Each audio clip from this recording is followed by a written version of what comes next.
Hi everyone, I'm Suzanne. I have a real estate staging company in Cuyahoga Falls. I want to thank Erin Johnson for putting together this Outstanding Ohio group. I'm going to share with you today some of my favorite hacks. They may be old news to some of you, brand new to some of you. I can't even attribute it to where I learned them, just living life. One of my major beliefs is that I use the KISS principle as much as possible in my life, and including decorating and household matters.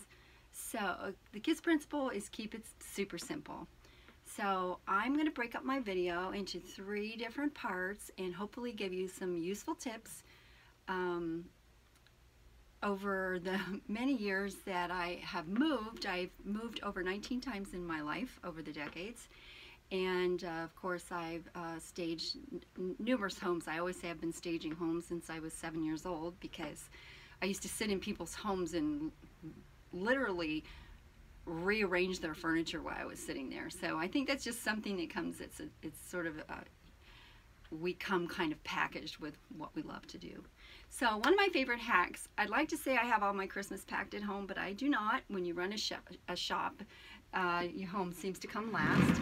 So one of my favorite hacks is I buy only clear containers. I wrap at the shop and in my home. I've learned over time just clear packing containers work best for me, and there's a number of reasons for that.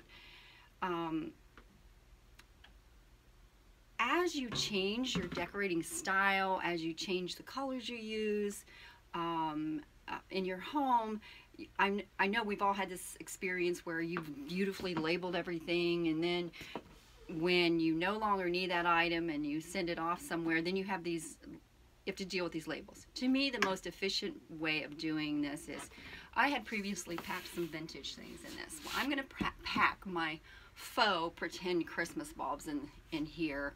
I just have a bunch of glass jars that are standing in place of my Christmas bulbs because I don't have them here. So what I do is I mark my stored items with just a black marker, so that then when I no longer have those items, or I no longer have that color, or I'm getting rid of it, then I just simply wipe that off with nail polish remover. So no fussy trying to peel off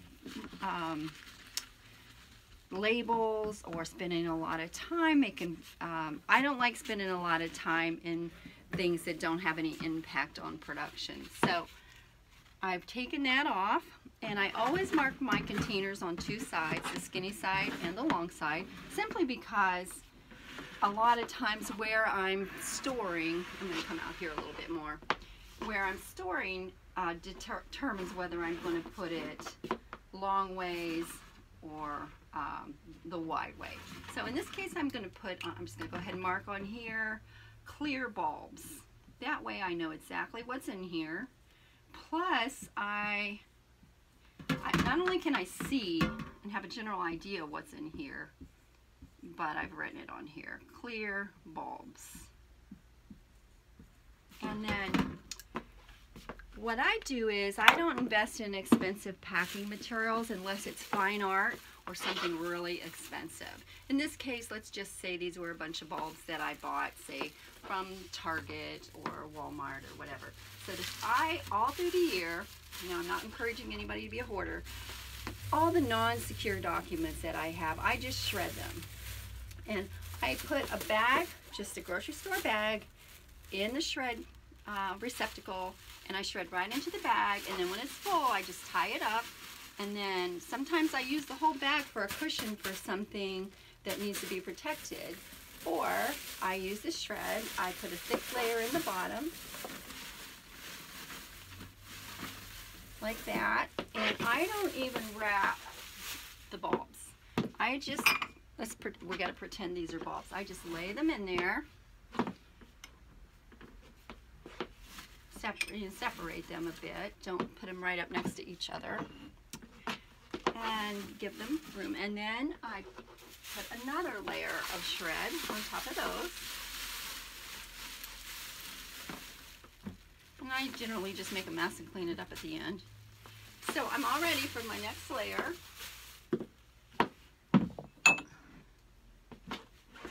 And so you get the idea.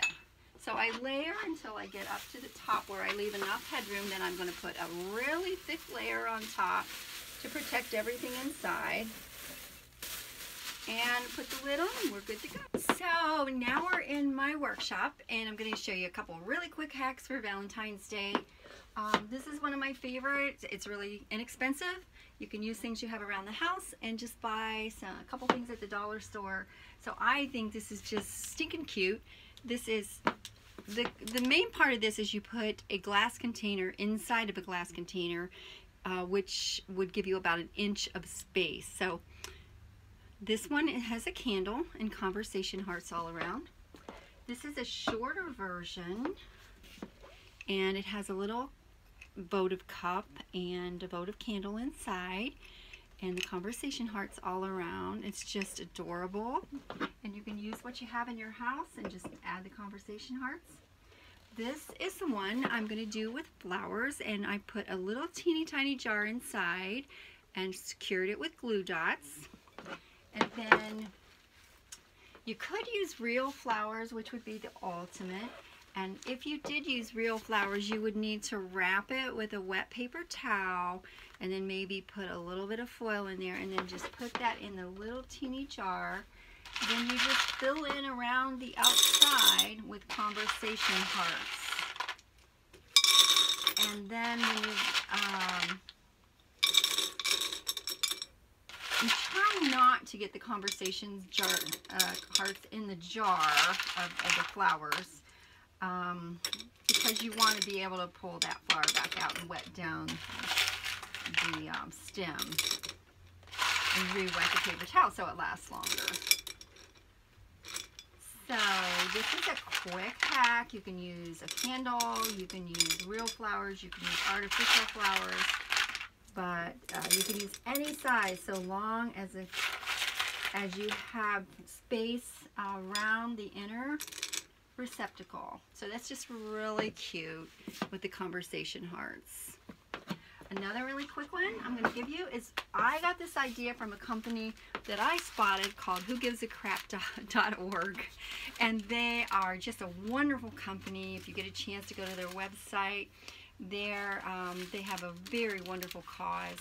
So I took my cue from them, and in my shop, in my bathroom, you'll go in and you will see stacked on the shelf TP wrapped with my emblem, and then just for fun I put a little byline on it, only the best, no ifs, ands, or buts. So kids would have a lot of fun with this. This is what the finished product looks like. Half a sheet of tissue paper, you just wrap it around the outside, put a little sticker on it, and how cute is that? You could do coordinating colors and kind of stack them in the bathroom, and it costs you at best $1, not even $1. So listen, it was really fun. If Erin has me back, I have a lot more hacks. I have some design tips going forward, what's current and what to kind of just stop doing. Have a wonderful New Year's.